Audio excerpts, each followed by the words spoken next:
Hi there, my name is Tracy. I am the founder of narcissistabusesupport.com, and today I would like to talk to you about helping a friend that is dealing with a narcissist. They might be getting a divorce, they might be in a romantic relationship with them. It could be that their family member, maybe it's their mother, father, sister, uncle. They could have a narcissist at work. Churches. Lots of narcissists end up hiding behind the cloak, if you would, and could be a member of the church, could be clergy from the church. It could be someone that they're dealing with that's a neighbor. And if you are here to look for helping your friend, thank you. Thank you for being here. Because every single day I get calls and emails from people whose daughter is married to a narcissist and wants to leave. People who are co-parenting, even roommates at college. There are narcissists everywhere. So understand that everything I'm going to say to you today will encompass different parts of these kinds of relationships. Clearly, a work relationship is not going to be the same things that you're going to have to prepare and tell them about if they are divorcing, co-parenting, or in a relationship of. So pay attention to the different parts and then use my website as a resource. I've got all these pages on there that are who is your narcissist. So if they're divorcing, lead yourself to that page, and the URL will be below, narcissistabusesupport.com. Navigate to that page and find out exactly what that is. This is a more broad stroke kind of video to explain to you the dangers that they're in and what they might be facing and how you can help. So first thing to do is say, yay, you're here. If you're looking for help for them, that's the most important thing. Because when you can educate yourself, then you are coming to them with assistance and help, with knowledge behind your support. If you come to them without the knowledge, often we re-injure the victim. And that's only because the victim doesn't know what they're going through. So they're looking for answers. If you can be the answer, if you can give them what direction to look in, then you are going to be so much better. If you don't even understand what they're dealing with, and this word narcissist is sort of new to you, then please, let's get you educated. Again, go to the website, download our red flag checklist, try to understand what they could be going through so that you can be a better helper. The first thing to understand is what they're feeling and what they're going through and what they're dealing with. So, an important part to know is that, again, depending on the relationship, they are more likely to be the deer in the headlights, not understand what's happening to them. They could be shocked by someone's behaviors. They could be well attuned to it if they've been married to them for some time. But maybe the game has been upped. Maybe things are a little bit different and they just don't know how to handle it. Or maybe they're at their wit's end and they just don't know what to do. And they're afraid to get away because maybe they've tried before. The cruelty that a narcissist will do to them towards the end will be unequal to anything that they've ever experienced. And it's really hard to fathom this as a friend of a victim going through this, that their job could be in jeopardy because of this narcissist. Or if they're getting a divorce, that this is going to be a horrific divorce. This is going to be a battle. This is not a normal divorce. In fact, let me make this really clear. No matter what the situation is, this is not another crazy coworker. This is not a crazy divorce. This is where the crazy comes back with a knife and a gun and tries to shoot you. And by coming back with a gun and all that, it means that they're going to pull out all their weapons. This is smear campaigns, telling lies about your friend or family member.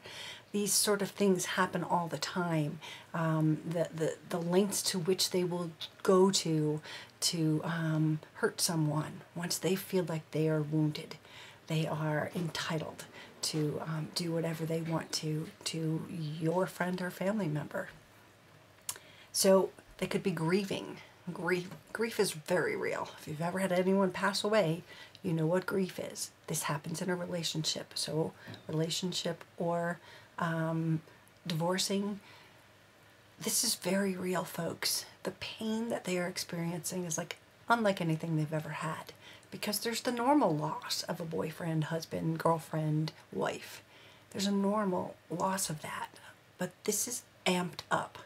This is like on steroids, and the pain that they will be experiencing will be pretty horrific. They're also dealing with abandonment wounds. Again, maybe not for the work or the person at church or the neighbor, but the wounds that are created are very real. And to think that someone that you have loved possibly for 20 years can do this to you is just crazy. Most victims, when they first find out about this stuff, are looking at severe anger, and they're afraid for their life. They don't know how they will survive on their own, and they don't know the danger that this person could be putting them in. So these are very real feelings, and your job is to help them through it. So the first thing I want you to do is educate yourself. Go to my site, narcissistabusesupport.com, and start to learn the red flags, start to understand the behaviors, understand what they're dealing with. But more than that, understand what is possible, because there's dangers involved, and you need them to protect themselves, whether it's financially, emotionally, whatever dangers they have in their particular situation. This is very real. The first thing I would say is grab one of the books. Go to our book recommendation page and look at the books that are correlated for divorcing, working, co-parenting. We have books selected that are going to guide you to the right answers. These authors have put a lot of work in them, and you're going to find what you need. A warning that you'd want to give them is, especially in the beginning of them learning about this, is to beware of the nice. The nice is just a well-calculated tactic to convince the victim that they will change, that they will go to counseling, that they will, do whatever it is to make the victim happy. But this is like a black widow spider telling you that they're not, or they're not a black widow spider, or they're not a spider at all. Like, we wouldn't listen to that. So please, this is so important. What happens in a lot of these situations is once the narcissist figures out that the gig is up, if you would, first they start shopping for other people to annoy and be in a relationship with or whatever, but they begin to see the person as black and white, and this is dangerous because the gig is up for the narcissist. So they start to convince themselves that they've got to destroy this person. And this so happens all the time in every situation. And imagine if your next door neighbor hated you, told lies about you. These are things, how do they get away from that?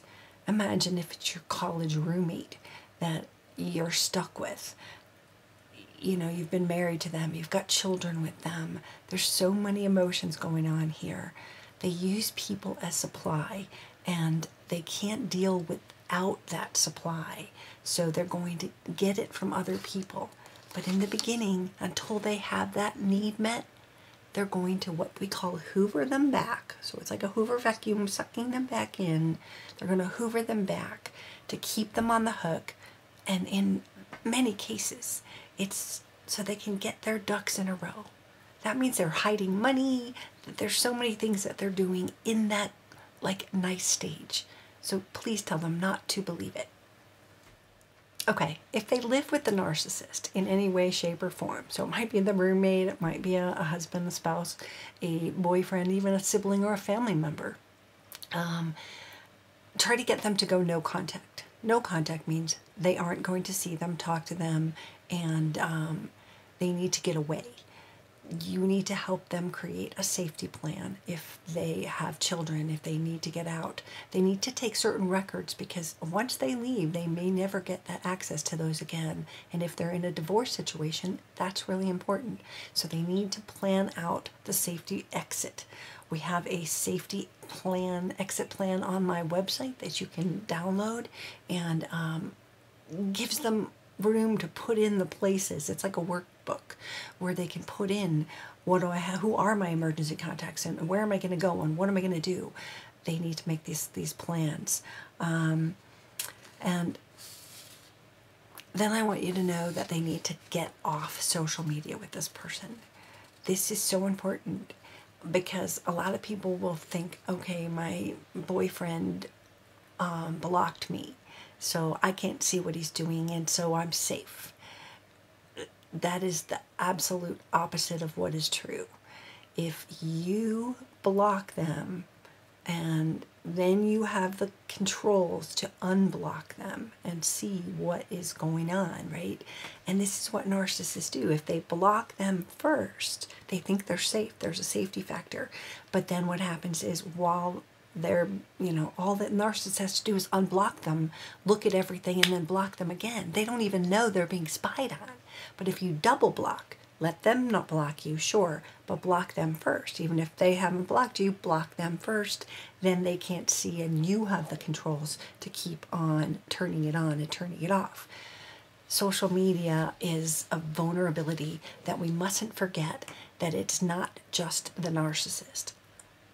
Please block their family members, their friends, and anyone that you are connected to, even friends that have been your friends for 20 years, that might side with the narcissist. You have to be really, really careful about this. These people get turned into what we call flying monkeys. And a flying monkey is someone who does the bidding, like the monkeys in The Wizard of Oz. They do the bidding of the witch, the narcissist, right? When that happens, they use these people against you, the victim, or your friend, or your family member. So these people might have been your maid of honor, your best man. They might have been your friends for a really long time. But if there's a chance that they're going to go to the dark side, they will be used against you in different ways. Sometimes it's to relay messages for you. Oh, she's so sorry. She didn't mean it. Oh, she misses you so much. That's one way. The other way that they can use the flying monkeys is to have them start to tell lies about you, smear you to other people that you know. And the narcissist has set this up very carefully. He has actually groomed, he or she has groomed these people forever to know who is true to you and who has a weakness where they can tap into that. Like, well, you know how crazy she can be. And then, like, try to get information out of them. This is dangerous. So please, if you're concerned, if they're concerned about blocking someone that they think is important in their life, contact that person and say, listen, I'm sorry, but right now I've got to block everybody. And then just go dark if they really feel it. Otherwise, don't reach out. But sometimes people say to me as I'm coaching them, but it's my sister-in-law. That's a bad one, right? Be really, really mindful. Social media is the devil's tool, and the devil is the narcissist right now. So we don't want them spying. We don't want them knowing where you've been, who you've seen. If you go dark, then they're going to read into it. They need no contact, no control. Absolutely imperative. Get them to do that right. Make sure that they change the utilities over to their name. That means the electric, the heat, the gas, even the garbage company. At any given point, if they are not in control, the narcissist will go ahead and turn it off for them. And they can get home and have no heat or no electricity. This is bad. Don't forget the phones. The mobile phones are a really easy thing for a narcissist to shut off. And then you're out of contact. So make sure that you take care of all of the utilities, including the alarm. Change the code on the alarm box. Key, guys. This is so important. Tell your friend and family member this right away. Even if they have to put it into your name in a temporary measure, get it out of the control so that they are not left without that. Create a safe place for them to share. What they're going to tell you is going to sound crazy. So without question, you are going to sit there and shake your head going, no, I don't think so. We've known Johnny for so long and he's been a great dad and a great husband. Don't say that sort of stuff to them. Listen to what they're saying. Listen really hard to what they're saying, because they're not making it up. If they are saying it and you can see these emotions in their eyes, then they are truly a victim, right? They are, they're in need of someone that isn't going to judge them for the things that they say. That's such an important part. Every day I talk to people that their friends and family have well-meaning thoughts, but victim blame them.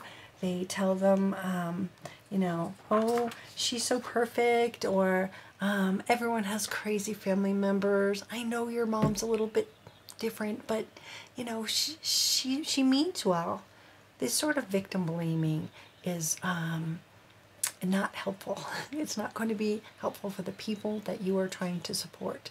So be very mindful of these sort of things as you go onto the support wagon. You're probably going to, and expect this, that the victim, your friend or family member, is going to make excuses for the abuser's actions. Maybe they were tired, or they didn't mean it, or they had a really bad week. And the reasons that people stay is because they've been groomed to, with intermittent love or kindness, that they are often waiting for the person to come back and be that person again. Sadly, they will never. A lot of victims stay because of financial reasons or for the children. How will I ever be able to support myself? I can't leave him or her right now. I don't have the money. I don't have a job. They stay for these reasons. But one of the biggest reasons, if it's in a relationship, this could be a parent, a marriage, a relationship. They stay because they loved this person. If it's at a job, they are staying because they need their income. They are staying because they don't feel that they are confident enough, probably because the narcissist has knocked them down, to think that they can go out and get another job as easily. There's fear involved. There's financial reasons. Never forget that they have stayed, and you are not to judge why they stayed.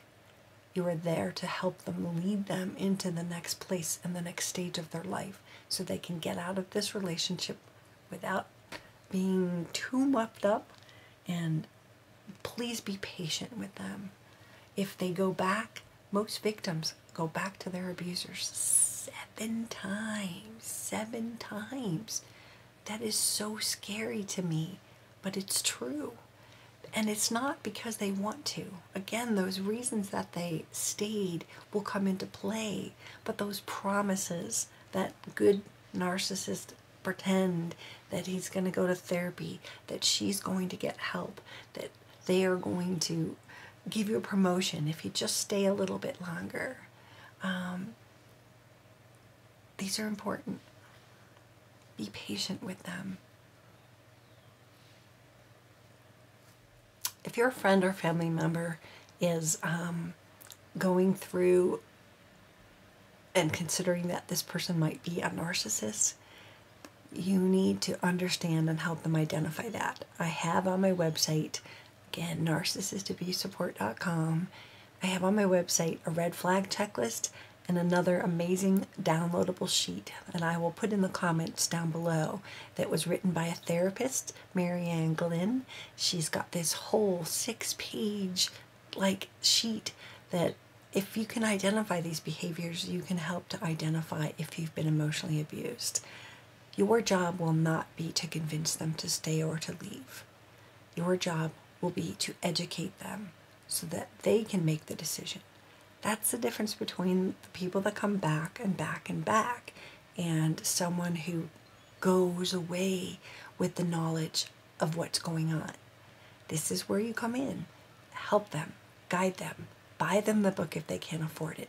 Get them into a lawyer. If they can't afford a lawyer, if they can't afford counseling, and they've been emotionally abused and they've been in a relationship, this isn't going to work for the work people, the neighbors, the roommates, things like that. But if they've been in a relationship or in a marriage with someone, the domestic violence agencies that are in every state here in the United States have free counseling, and they can help them just be validated. If they don't want to go that route, have them join my Facebook support group. We have about 7,000 members now from all over the world, and every possible case scenario, from relationship to co-parenting to divorcing to neighbors and friends and sisters and brothers and mothers and fathers, we've got people in the group that will be able to give you the right answers. So again, the link will be down below. Get into my Facebook group. And another thing you can do to help them is go on to our website again and find a support group that they might be able to get into. Here in Colorado, I have 2 support groups, and we meet once a month, and I can tell you that these groups saved me when I first learned about my abuse. Finding people and finding community is a lifeline that no therapist can give them. So help them find that. Look that up. Get them educated and help them move on. I want to thank you so much for being here for your friend or family member, because without you, they will be all alone, and we really don't want that. Victims of abuse are going to go through the ringer. They are going to experience emotions from anger and pain and hurt and depression and sadness, and they're not going to want to leave their house. So thank you for being here, and let's go get them some help.